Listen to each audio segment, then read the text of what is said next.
All right, this is one of eight. This is again in that simple frosted base.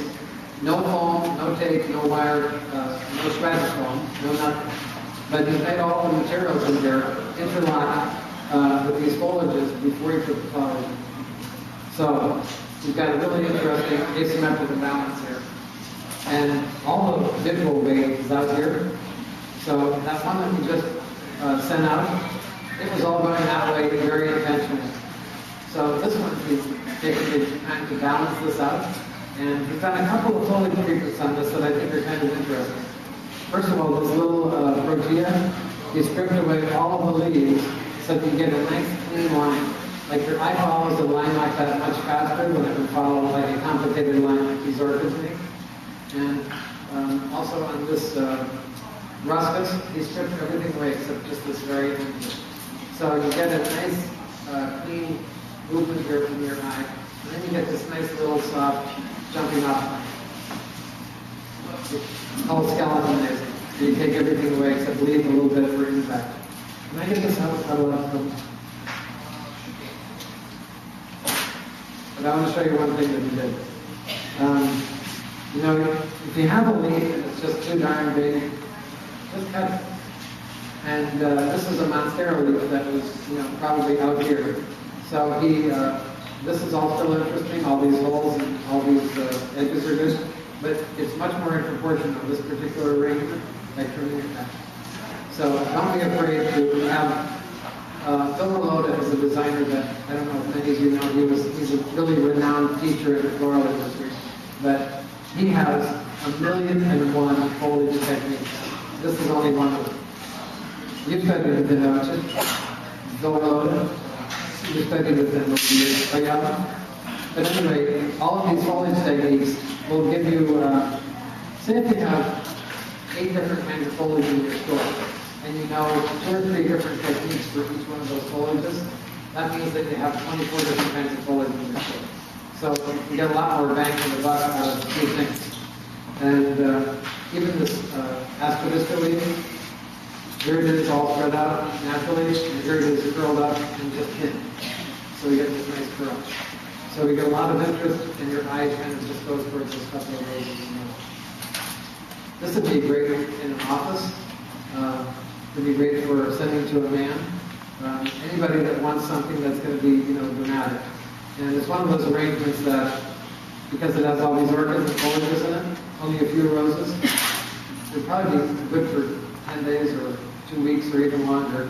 When the roses are done, you just pull them up, just pull them in arrangements. It's got a lot of interest there. So it can keep on happening. Thank you. Am I talking too much, or am I talking not enough? Do you want me to go faster? Okay. Okay, these are the kind of things that you just need to get through with. And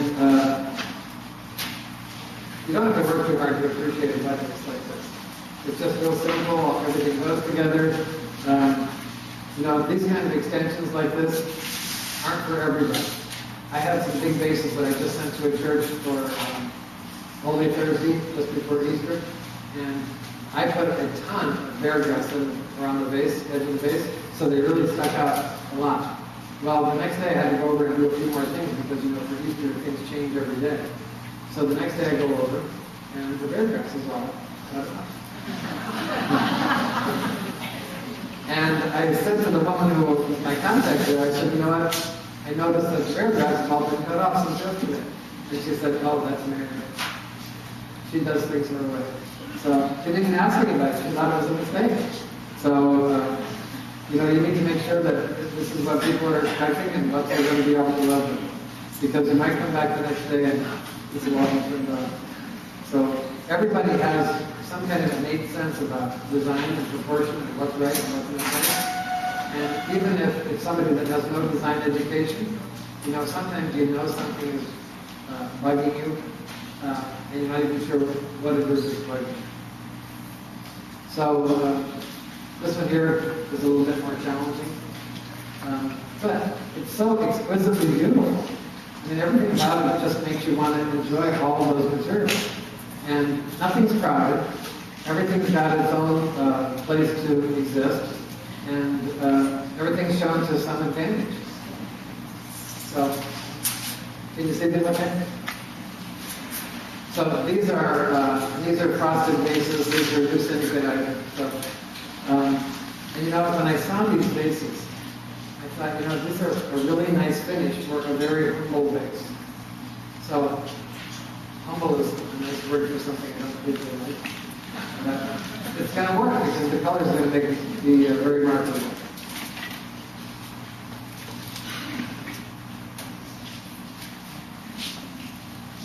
Okay, these colors are just delicious.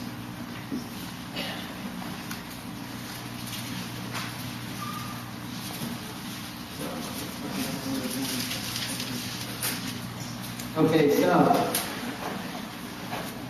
you know, the way people understand color is they understand color that's monochromatic first. It's the most popular combination of things. So that's things that are all pretty close on the color wheel. So the blue and the purple and the green are all kinds of things that all are comfortable together. And, you know, even people that tell you they don't know anything about color theory, every single day they get up and they get dressed and they leave the house. So, and you can tell the people that spend some time thinking about what they're wearing and thinking about how they're going to use color on that particular day. And you can tell the people that didn't spend any time on it.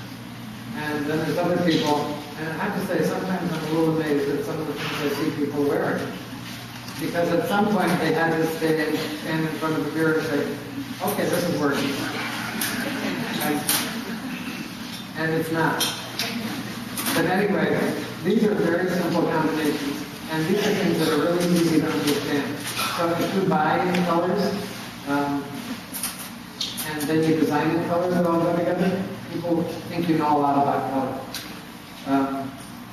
The funny thing I always notice among AIFD designers is every once in a while someone will say, well, that designer really knows a lot about color. And you know, sometimes it's clear that they do know a lot about color, but sometimes it's just that they made everything one color. So making everything one color, even if you don't know any sophisticated color schemes, that works because people get it. They understand one color. So this isn't very far off the track. It's purples, it's blues. It's pretty easy to understand. Now, if you want to get into some more sophisticated parts of color, like these tulips are going to open up and be yellow. So it's going to totally change in a couple of days. So you need to make sure that if it's going to reveal itself a couple of days down the road, that it needs to make some sense. So purple and yellow are opposite on the color wheel. So anybody that knows about color knows that's the way it goes. Sometimes things that you do make sense to you because you're a designer, and then your customers aren't particularly understanding. I don't know if you remember, maybe 15 years ago, people started using a lot of twigs and branches and flower arrangements. And you know, it wasn't that popular before. So I went to a program like this. I saw a designer using a lot of twigs and branches, and I thought, I live in Pennsylvania in the country. We have twigs and branches. So I went and cut some branches. It was this time of year. And I'm thinking, I love all these twigs and the lines that they make and the shapes that they make in the arrangement.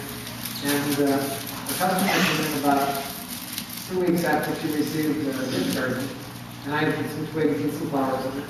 And she said, you know, when I got that arrangement, that planter, I noticed there were twigs in it, and I didn't really understand what the sticks were doing in it, because, you know, she's a country woman, and she's not understanding twigs in her winter. But lucky for me, it was this time of year, and about a week into it, they started getting a little bigger, and the buds opened into tiny little leaves. So she thought I was a bee. But it just needed to go one other step for her. She needed to have a little bit of more flair to it. It couldn't just be a stick. It had to do a trick.